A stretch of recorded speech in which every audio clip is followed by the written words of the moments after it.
ಗೋವಿಂದ ಗೋವಿಂದ ಗೋವಿಂದ.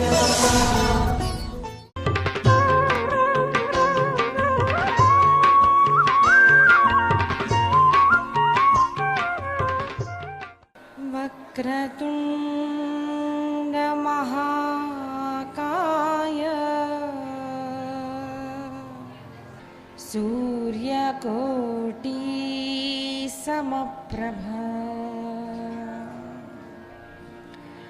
ನಿರ್ವಿಘ್ನಂ ಕುರು ಮೇ ದೇವ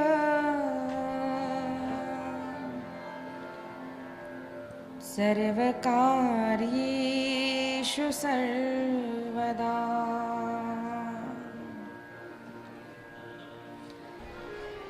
ಮಾತೃದೇವೋ ಭವ ಪಿತೃದೇವೋ ಭವ ಆಚಾರ್ಯ ದೇವೋ ಭವ ಅತಿಥಿ ದೇವೋ ಭವ परस्पर देवो भव. भगवान का नाम संकीर्तन करेंगे. ओम नमो भगवती श्री राघवेंद्राय.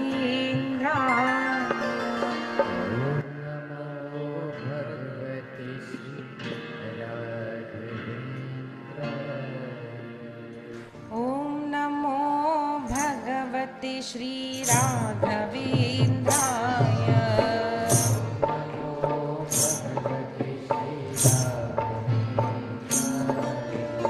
ओम नमो भगवते श्री राघवेंद्राय.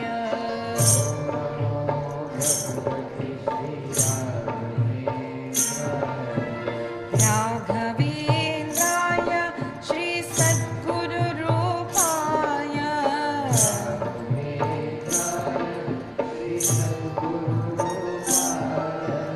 राघवेंद्राय श्री सद्गुरु रूपाय.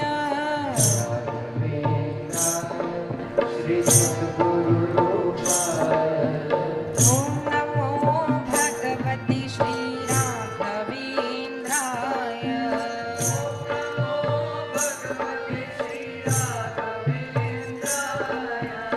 ओम नमो भगवते श्री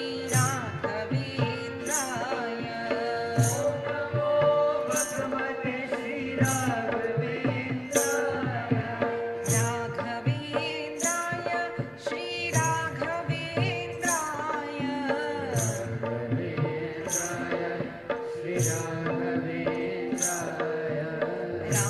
राघवेंद्राय श्री बालकृष्णाय.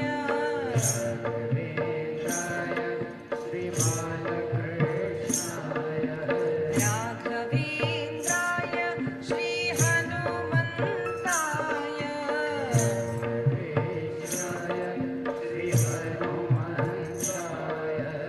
ओम नमो भगवते श्री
साकार परब्रह्म परमेश्वर जगदीश जगन्नाथ भक्तवत्सल करुणावत्सल माझा कृष्ण, मेरी कृष्ण की कृपा से अत्यंत दुर्लभ सत्संग श्रीमद् भागवत के रूप में हम सबको प्राप्त हुआ है। आज कथा का चतुर्थ दिन। हम कथा में प्रथम भागवत का महात्म्य, फिर श्रीमद् भागवत का प्रथम स्कंद, द्वितीय, तृतीय, इस प्रकार से हम कल पंचम स्कंद पूर्ण कर पाए। वैसे भागवत की कथा कहाँ रुकनी चाहिए, इसका एक श्लोक आता है, मनु कर्दम संवाद पर्यंतम प्रथमे हनि। यानी तृतीय स्कंद में जो हमने कपिल गीता सुनी, तृतीय स्कंद में मनु और कर्दम जी का संवाद विवाह से पहले, वहां तक प्रथम दिन कथा होनी चाहिए। कल मुझसे किसी ने कहा, दीदी आपने कहा था कि, मैंने कहा पंचम स्कंद, तो वैसे तो सप्तम स्कंद तक होनी चाहिए। तो वैसे तो भागवत में दूसरी बात भी कही है कि भागवत की कथा सूर्योदय से पहले कुछ घड़ी पहले आरंभ हो, उसके पश्चात मध्याह्न में थोड़ा सा विश्राम, 1-2 घड़ी का, फिर सूर्यास्त होने तक कथा चलती रहे। अगर ये नियम है तो फिर वो श्लोक ठीक है। दूसरी बात है कि हम कितना सुनते हैं, क्या सुना, पहला स्कंद या दूसरा स्कंद, ये महत्वपूर्ण नहीं है। महत्वपूर्ण यह है कि हमने जो सुना उससे क्या हमारे मन में, हमारे जीवन में कुछ परिवर्तन हुआ। अगर नहीं हुआ, पाप करने की बुद्धि का नाश नहीं हुआ, पाप को छोड़ने की बुद्धि नहीं प्रगटी, तो हमने सुना ही क्या। इसीलिए नियम महत्व नहीं है। किसी भी नियम से, किसी भी तरह से भक्ति प्राप्त हो, बस यही मुख्य धर्म है। अतः हम कल पंचम स्कंद तक हम अपनी कथा पूर्ण कर पाए। जड़ भरत जी का आख्यान, भारत देश की महिमा, और षष्ठम स्कंद का आरंभ होता है। वहाँ पर परीक्षित जी महाराज ने प्रश्न किया है, भगवान आपने कल हमें, आपने अभी हमें सुनाया पंचम स्कंद में कि जो व्यक्ति पाप करता है वो नरकों को जाता है, और व्यक्ति मात्र जाने अनजाने में कुछ न कुछ पाप करता ही है। जानते हुए भी कभी कभार हम अपने आप को झूठ बोल देते हैं। ये तो छोटी छोटी बातें हैं। तो बड़े बड़े पाप भी मनुष्यों से जब हो जाते हैं तो इन नरकों को जाना पड़ता है। तो कभी कभार व्यक्ति को अगर समझ आ गया, किसी का प्रवचन सुन के, कुछ अच्छी बात सुन के, या फिर अपने पुण्य से समझ में आ गया कि भाई अब तक जो मैंने किया है वो गलत है, लेकिन अब क्या, पता नहीं था हमने वेश्यागमन कर लिया, पता नहीं था पर स्त्री पर, पर पुरुष पर हमारी बुरी नजर थी, पता नहीं था हमने लोगों को लूटकर धन कमाया, पता नहीं था हम अपने घर के वृद्धों के साथ, बड़ों के साथ बुरा व्यवहार करते थे। तब तो हमारी बुद्धि नहीं थी, हम तो गलत ऐसा जब हमें ज्ञान हो जाए तो क्या करना चाहिए। शिव पुराण में भी चंचुला की कथा आती है, बड़ी सुंदर कथा है। उसका विवाह एक ब्राह्मण से हुआ था। वो वेश्यागामी था। वो बार बार उसे समझाती अपने पति को, लेकिन वो समझता नहीं था। तो उसको भी बुरा लगा कि तुम अगर पाप करते हो तो मैं भी पाप करूंगी, तुम 10 करोगे तो मैं 20 करूंगी। उसने उसको बदलने के बजाय, खुद को अच्छे मार्ग पर ले जाने के बजाय, वह स्वयं भी बुरे मार्ग पर चली गई। और जब यह उसके पति को पता चला, तब उसने कहा कोई बात नहीं, तुम्हें जो करना है वो करो, बस जो तुम कमाओगी वो धन मुझे लाके दो। इस तरह से दोनों में बात बन गई, तो दोनों ही बुरे कर्म में रत रहते। अब सदैव शरीर तो जवान रहता नहीं, भले हम अहंकार में अपने बड़ों का, लोगों का हम अपमान करें। जिस युवावस्था के कारण एक युवक, एक युवती अपमान करती है, वो युवावस्था सदैव रहती नहीं। जिस शरीर के आकर्षण के कारण एक स्त्री पुरुष पर स्त्री पर पुरुष में आकर्षित हो जाए, वो सौंदर्य सदैव टिकता नहीं है।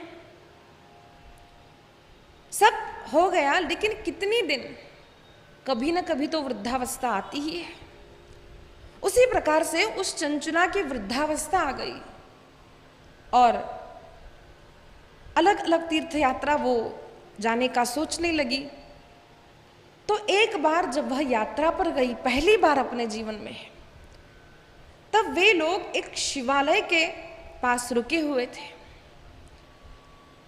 बाजू में आश्रम था, वहां रुके हुए थे और उनके कान पर शिवालय में होने वाली एक भगवान महादेव की कथा कान पर पड़ी कि भाई जो भी पाप करता है वो नरक जाता है, पर स्त्री को स्पर्श करेगा उसके अंग अंग को नरकों में जलाया जाता है। जो पाप किया जाता है उस अंग को दंडित किया जाता है। बार बार, एक बार नहीं, बार बार ये किया जाता है। जब उन भयंकर नरकों का वर्णन उसने सुना, जिस जीवात्मा को हम मारते हैं वो जीवात्मा नरकों में हमारी राह देखता है कि भाई मुझे तूने मारा, आ ऊपर।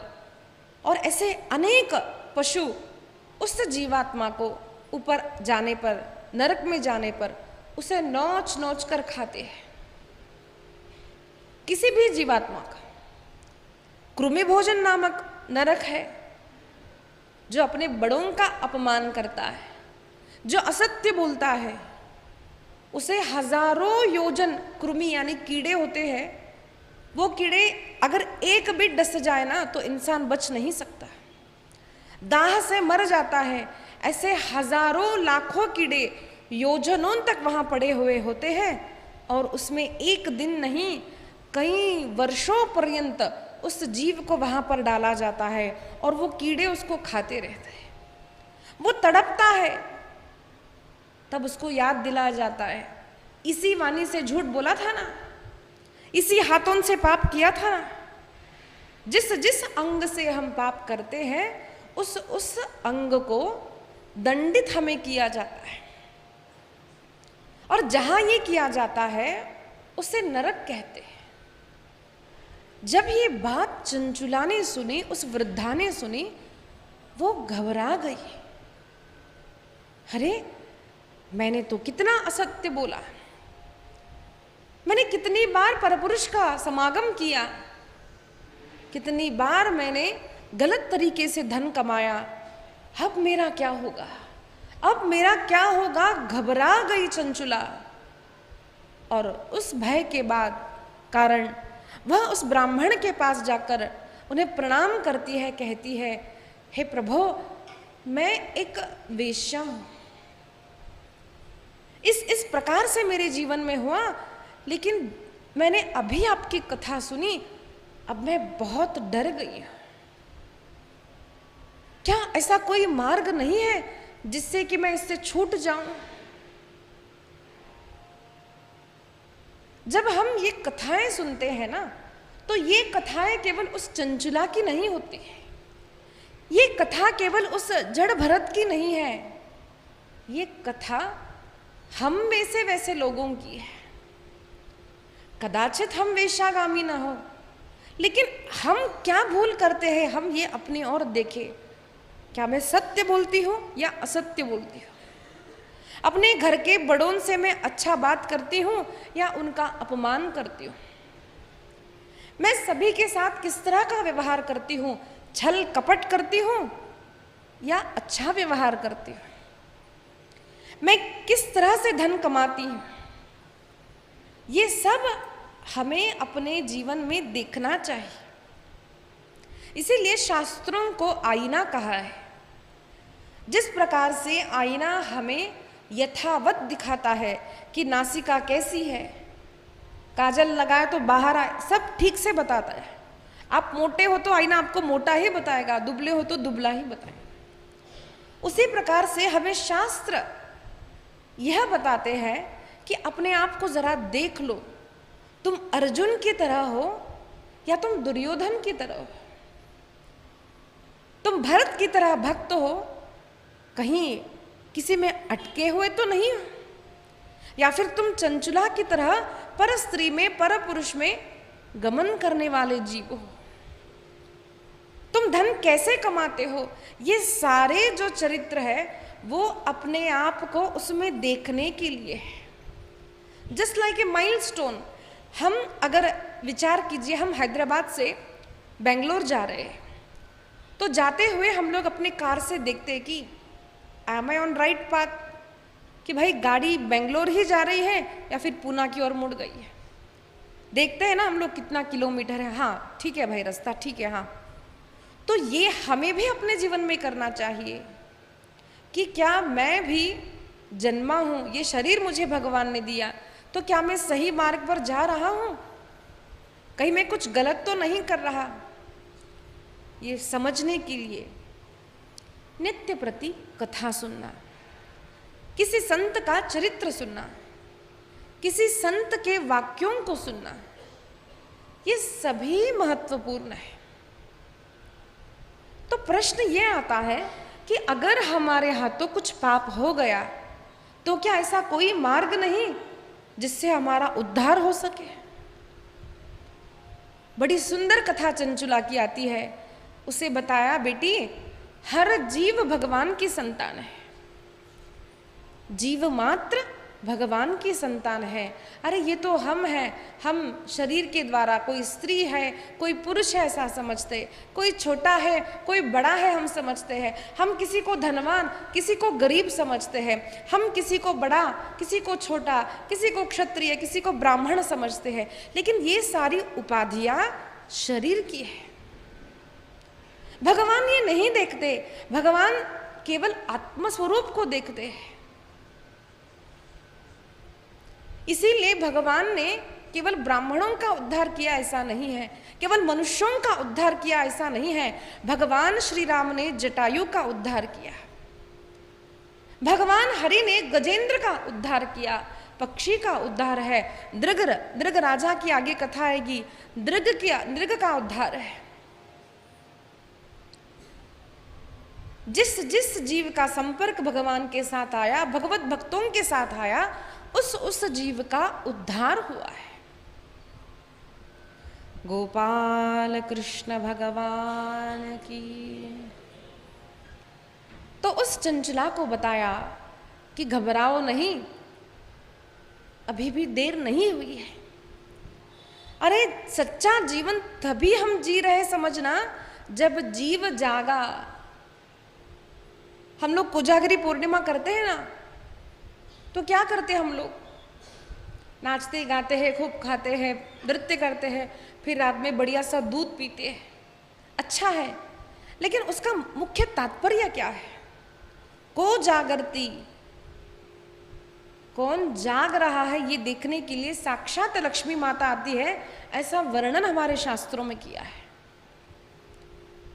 इसीलिए जब हम जागरण करते हैं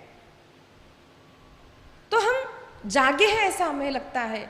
संत कहते हैं वो जागना जागना नहीं है, जागना तो वह जागना है जब जीव अपने आत्मोद्धार के मार्ग पर चल पड़ा है। ऐसा नहीं कि युवावस्था में ही साधन हो सकता है, नहीं। चंचुला वृद्धा है, उसे जब ज्ञान हुआ तत्क्षण उसने संकल्प कर लिया कि अब मैं कभी भी गलत तरीके से धन नहीं कमाऊंगी। भले गरीब रह जाऊं, अब मैं कभी गलत तरीके से कोई भी भोग नहीं भोगूंगी।